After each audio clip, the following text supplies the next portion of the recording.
Time now for the morning rush. We are hearing from the attorney of a teen accused of accidentally shooting and killing his friend.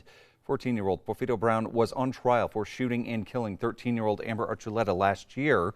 The jury was unable to make a unanimous decision, ending the case in a mistrial. Brown's attorney says that she is ready to defend him again if charges are refiled. One of the teens accused of a deadly house party shooting will stay behind bars until his trial. According to police, Johnny Lopez and 5 others fired 200 bullets into a house party back in 2021, killing 16-year-old Gabriel Zimmerman and injuring 10 other teens. Yesterday, Judge Bruce Fox agreed to keep him locked up. The man accused of killing 3 Muslim men will be back in court this morning. Mohammed Saeed is accused of shooting and killing Aftab Hussein, Mohammed Afzal Hussein, and Naeem Hussein in 3 separate shootings last year. A motion hearing is scheduled for 9 this morning. Erica. And here's a look at our school day forecast. It is a cold morning out there. Temperatures right around freezing, so be sure to bundle up and bring your rain gear. We'll have a chance for showers with chilly temperatures this afternoon. Some New Mexico teachers are frustrated this morning after learning they'll have less time off in the upcoming school year.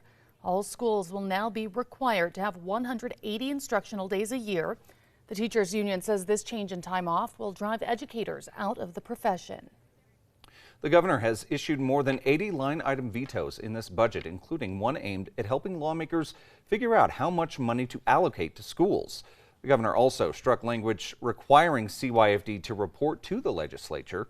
In a letter to lawmakers, the governor says that most of her vetoes over reporting requirements would be better addressed with legislation. Erica.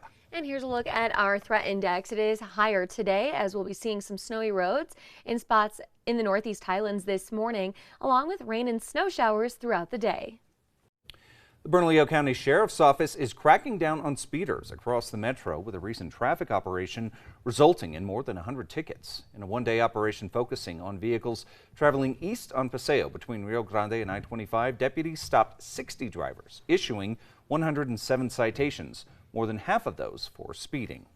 Doctors at Presbyterian Hospital are working to better help heart attack patients by taking part in a new study.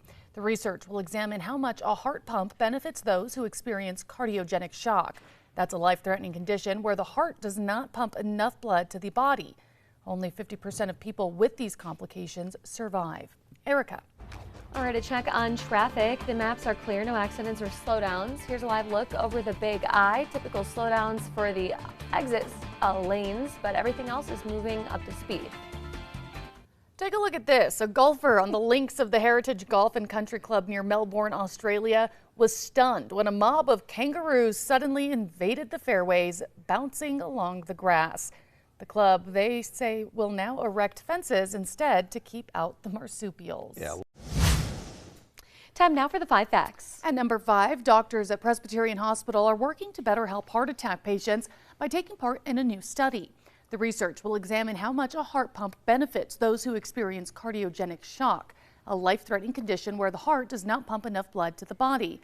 Only 50% of people with these complications survive. These pumps are already being used on some heart attack patients. The study will look at whether they should be used more often. Coming in at number 4, the Bernalillo County Sheriff's Office cracking down on speeders across the metro. Recently, writing more than 100 tickets along eastbound Paseo, the county says that more than half of those were for speeding. Now, they also plan to conduct similar operations on other busy streets in the city. Some of those include Tramway, Rio Bravo, Coors, and some freeways. At number 3, we're seeing some snow showers this morning in central and northern New Mexico, pushing toward the Santa Rosa to Klein's Corners stretch of I-40, and it's actually adding up quite a bit, so take it slow in that area. Coming in at number 2, some New Mexico teachers are frustrated this morning after learning that they will have less time off in the upcoming school year. All schools will now be required to have 180 instructional days per year. Previously, schools on a 4-day schedule were required to have 155 hours. The recent change means that students on a 4-day schedule only have 7 weeks off from school. The new guidelines will force 89 school districts to change their calendars. And at number 1, the attorney for a teen accused of accidentally shooting and killing his friend is speaking out. 14-year-old Porfirio Brown is accused of shooting and killing 13-year-old Amber Archuleta in his Cuesta home. Brown's trial ended with a hung jury early this week. Now his attorney says she's ready to defend him again if the state decides to retry the case. Brown's father, William, is set to go to trial later this month. He's facing charges under Benny's law for making a firearm accessible to minors.